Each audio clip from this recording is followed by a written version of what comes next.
Halo teman-teman, selamat datang di channel YouTube Mahastudent Kimia. Kali ini kita akan membahas soal UTS Kidas 2A ITB tahun 2009 tentang sifat fisik larutan. Sebelum lanjut, jangan lupa subscribe channel ini agar tidak ketinggalan materi belajar kimia online dari Mahastudent Kimia. Oke, soalnya adalah sebagai berikut. Garam MCl2 sebanyak 2,51 gram dilarutkan dalam 25 gram air. Larutan ini membeku pada temperatur negatif 3,35 derajat Celcius. Larutan gula dengan kemolalan yang sama membeku pada temperatur negatif 1,18 derajat Celcius. Diketahui Kf atau konstanta penurunan titik beku air itu sebesar 1,86 derajat Celcius per molal. Soal poin A, hitung kemolalan seluruh ion terlarut dalam larutan MCl2. Oke, jadi kemolalan seluruh ion terlarut, atau lebih tepatnya kemolalan seluruh spesies zat terlarut, itu dapat ditentukan dari perubahan titik beku. Ingat bahwa delta TF atau penurunan titik beku itu sama dengan Kf dikalikan dengan M. Dengan M di sini adalah molalitas. Sehingga molalitas total atau molalitas seluruh ion terlarut itu sama dengan delta TF dibagi dengan Kf-nya.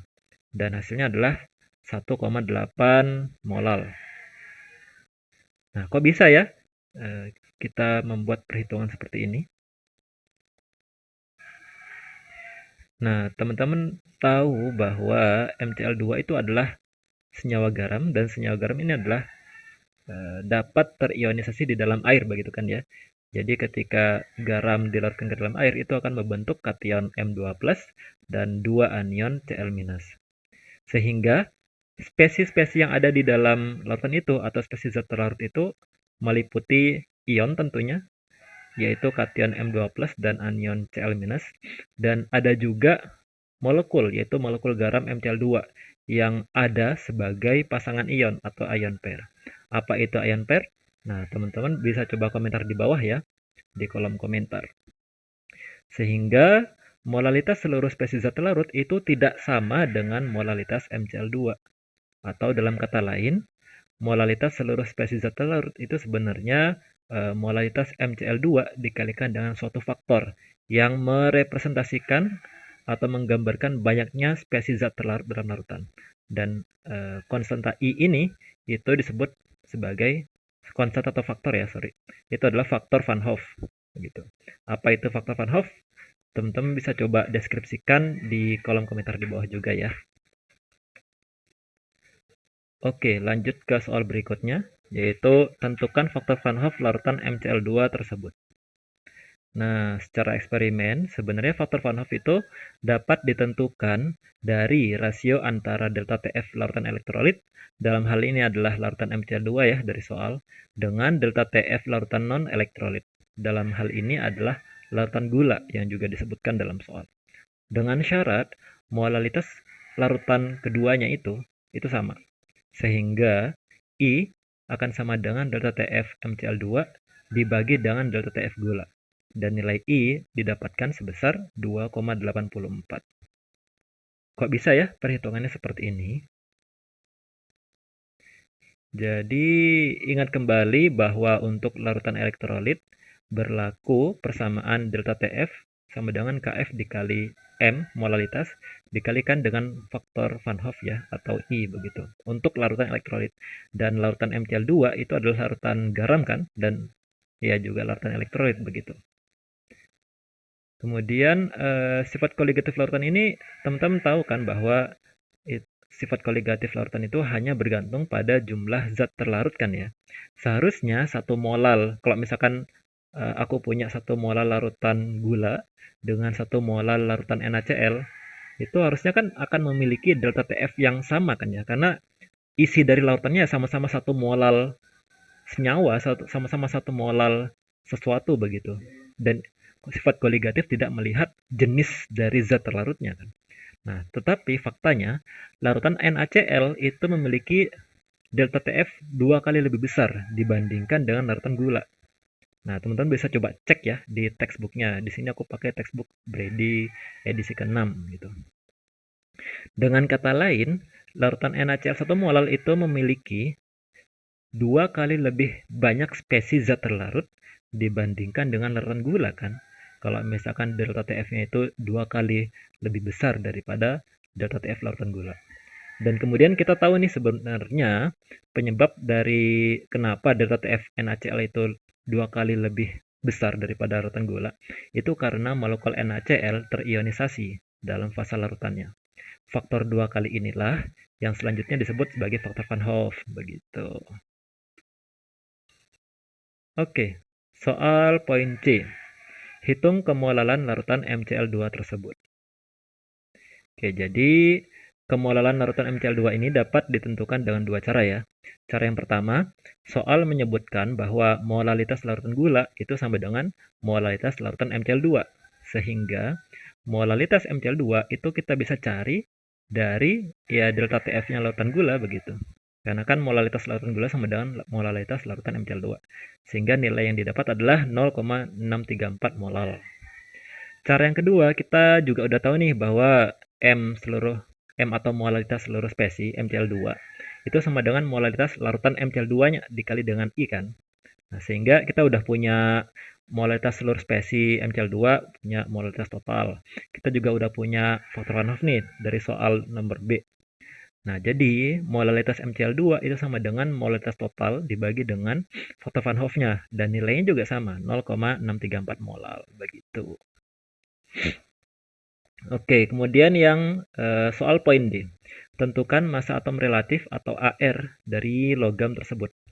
Dalam hal ini adalah unsur M itu ya. Jadi syarat penentuan AR atau MR dari satu senyawa itu sebenarnya kita tahu massa senyawa tersebut atau massa senyawa tersebut dapat ditentukan atau dapat dihitung dari sesuatu yang lain begitu. Dan yang kedua, mol senyawa tersebut juga diketahui atau bisa ditentukan atau bisa dihitung begitu ya istilahnya. Nah, di soal ini massa dari garam MCl itu diketahui kan, 2,51 gram. Sedangkan mol MCl2 itu dapat ditentukan kan dari molalitas MCl2 dalam larutannya. Ingat bahwa satuan molal itu adalah mol zat per 1 kg pelarut. Sehingga mol dari MCl2 itu sebenarnya adalah molalitas dari MCl2 dikalikan dengan jumlah pelarut yang digunakan untuk membuat larutannya. Kemudian dikalikan juga dengan ya faktor konversi aja dari kilogram ke gram begitu. Dan ini kita akan dapatkan mol dari MCl2 itu sebesar 1,585 kali 10 pangkat minus 2 mol begitu. Dan selanjutnya kita akan menentukan MR atau massa molekul relatif dari MCl2. Caranya seperti apa? Ya simple, massa per mol begitu kan ya. Sehingga MR dari MCl2 itu sama dengan massa massa garam MCl2 yang digunakan untuk membuat larutan dibagi dengan mol hasil perhitungan dari molalitas kan ya. Dan MR MCl2 itu didapat sebesar 158,36 gram per mol. Nah, AR M-nya bagaimana? Tinggal dikurangi dengan 2 kali AR dari Cl kan, atom klorida kan. Nah, sehingga AR dari M itu akan sama dengan hasilnya adalah 87,46 gram per mol. Nilai AR ini itu dekat dengan AR dari unsur strontium atau Sr yang AR-nya adalah 87,62 gram per mol. Dan ini juga sekaligus mengonfirmasi bahwa jenis kationnya juga sama-sama M2+, karena Sr atau strontium itu kan golongan 2A. Dan dia Sr juga memiliki ketika membentuk ion akan membentuk ion Sr2+ kan. Oke, jadi ini untuk soal poin D. Kemudian soal poin E. Diketahui pelarutan garam MCl2 itu endoterm. Nah, mana nih yang lebih besar? Energi kisi MCl2 atau jumlah energi hidrasi M2+ dan 2Cl-, atau lebih simpelnya disebut sebagai energi hidrasi gitu aja ya. Mana yang lebih gede? Energi kisi atau energi hidrasi? Nah, cara menjawabnya kita coba buat kembali bagaimana diagram energi dari pelarutan garam ini dalam air ya. Nah, sebenarnya kalau misalkan larutan garam MCl2 itu bersifat endoterm, singkatnya, energi kisi MCl2 itu yang lebih besar dari jumlah energi hidrasi M2+ dan 2Cl-. Seperti yang tadi aku bilang, kita bisa buat diagram energi pelarutannya ya. Dan dari diagram energi pelarutan ini, ketika kita udah buat, jadi ada 3 komponen lah ya. 3 komponen itu yang eh, apa namanya?